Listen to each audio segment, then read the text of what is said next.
Alright guys, so here is something most people learn the hard way. When your scraper gets blocked, it's almost never a code problem. Rather, it can be a proxy problem. Now today I'm going to be breaking down the 4 types of proxies you'd actually use for scraping, when to pick each one, and how much they really cost per page, and also how to pair them with the theme browser setup so you don't get blocked on your first batch. So watch this video to the very end, and I'm going to show you a theme scraping setup for choosing the best proxies for scraping, and how to keep your IP and fingerprint so clean that you don't get blocked. And lastly, how to get 2 GB worth of free proxies so you can start extracting data with way less risk. So let's get into it. So right now, let's talk about what a proxy actually does. Now, a proxy basically is browsing someone else's internet connection to the target website since their IP address instead of yours. Now, your proxy sits between your scraper and the website you are collecting data from. Now, not all proxies are equal. There are 4 kinds of proxies, and picking the wrong one is the fastest way to waste your money on failed requests. The first one we have here is Datacenter proxies. So these kinds are basically from server farms. They are fast, the cheapest per gigabyte, and they cost around $0.50 to $1.50 per every gigabyte. Now, many websites know this are actually not real people.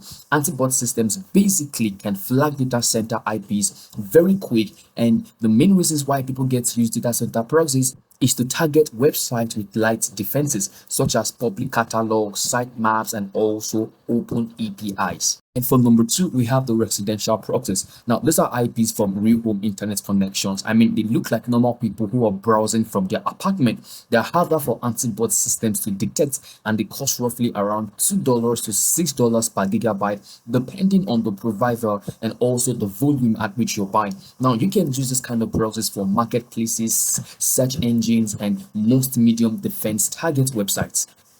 For number 3, we have the RXP proxies. Now, they are also called the static residential kind of proxies. Now, they combine residential trust with data center speed because they are hosted in data centers but registered on the residential RSPs. And basically, these are called the internet service providers. Now, they have the same IP every time. This is critical for scraping that requires login sessions or multi-step flows where changing IPs can break things.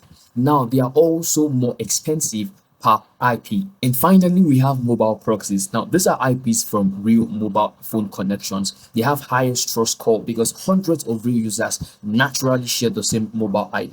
This is hard for anti-bot systems to block, and also they are the most expensive, costing around $5 to $25 per gigabyte. And these are one of the kinds of IPs you want to use if you're trying to scrape mobile first apps, social platforms, and also heavily protected sites. So right now that we know the 4 kinds of proxies we have, this is bringing me to talk about the 2 modes for how your proxy rotates IPs. The first one we have here is rotating section. Now for the rotating IP, this comes with a different IP for every request. This is best for large stateless scripts.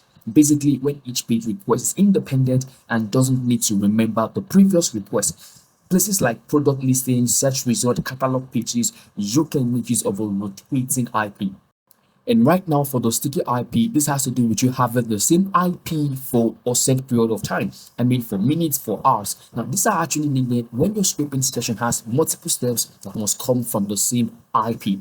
Things like logging in, navigating pagination, or completing multi-step checkout flows. So if your scraping actually requires that you have the same IP all logged in for a while, then you might need to go for a sticky IP. I need you to also know that proxies alone aren't enough, regardless of the kind of proxies you're trying to make use of.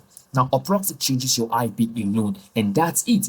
Your browser fingerprint, which is basically the unique ID card your browser shows, your screen size, your fonts, your graphics card rendering, audio processing, everything stays the same. Now, anti-bot systems don't just check your IP, they also read your fingerprint, your TLS signature, your request headers, and also your behavioral patterns. If your fingerprint screams automation too, while your IP says home user, the mismatch can get you blocked. And that's why production scrapers pair proxies with an anti-detect browser. Basically, a specialized browser that marks your device unique ID card. It creates isolated profiles, each with its own unique fingerprint and its own proxy. Now to the target website, each profile looks like a completely different person on a completely different computer. You can use any anti-detect browser you want. but I'm going to be showing you my setup using GoLogin. Now, proxy setup takes seconds, everything auto configures by itself, and I can run multiple profiles in parallel for scaling.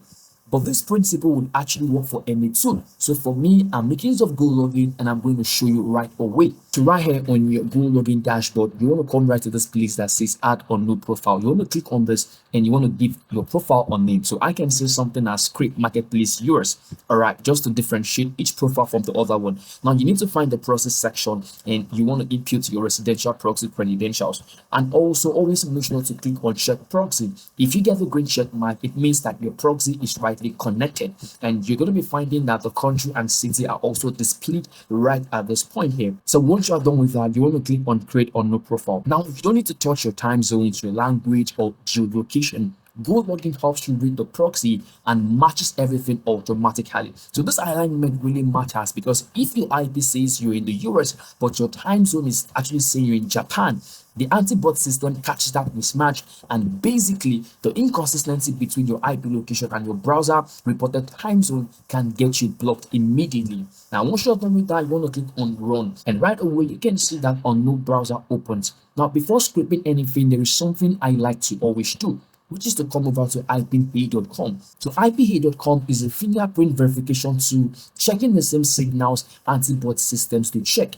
So if you come right here, you're going to be seeing your IP class, the fingerprint consistency, WebRTC links, and everything right here. So if everything here on IPA gives you a green check mark, it means everything is good and your profile is ready to scrape.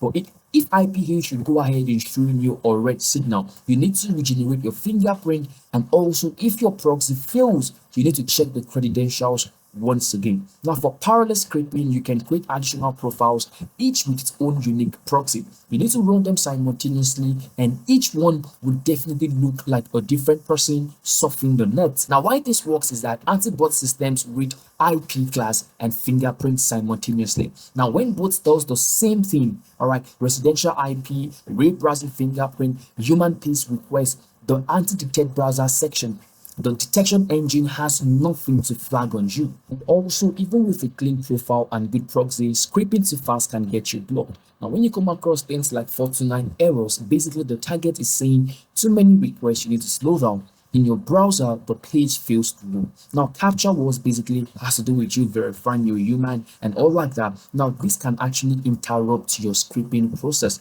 And when you come across things like soft blocks and ghost result, which is actually the sneakiest. Why? Because the page loads, but the data you get is still empty or suspiciously identical across pages. It means your scraper is telling you success, but the data is just junk.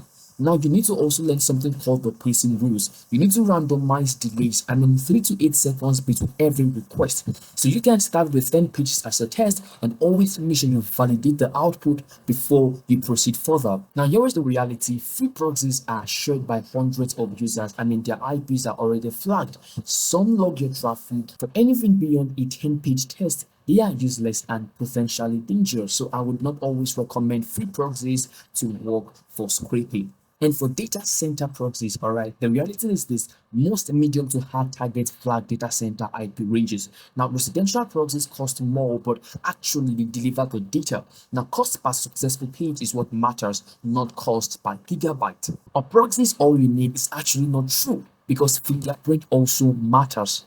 Now, anti-bot systems check your IP and fingerprint and also your behavior simultaneously. A residential proxy with a detectable authenticated fingerprint still gets blocked. You need all three signals clean for you to have a successfully working scraping setup. Alright, so now what changes if you're scraping a static HTML site with light defenses? Data center proxies with rotating IPs are enough. These are the cheapest options and they also have fast speed. What changes if you scraping a JS heavy marketplace or social platform? Residential proxies plus an anti-detect browser with full JS rendering. This actually would work. And if you see a 49 errors after a batch, you need to cut your concurrences, basically how many pages you're loading at the same time, and you need to increase your delays up to 8 to 12 seconds. We also need to learn how to rotate the fresh residential IPs, and if your captcha appears mid-script, you are going too fast or your IP class is wrong. You need to slow down, switch from data center to residentials.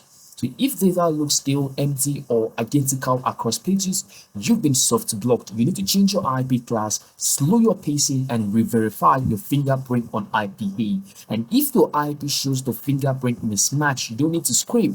Regenerate the GoLogin profile and verify your claim first. And finally, guys, if you want to replicate the scraping proxy setup and also to get 40% off and claim 2 GB worth of free proxies, click my link down below in the video description and also in the pinned comment. So if this helped you, hit the like button and let me know if you have any question in the comment section below. I'll see you in my next one. Please take care of yourself and bye.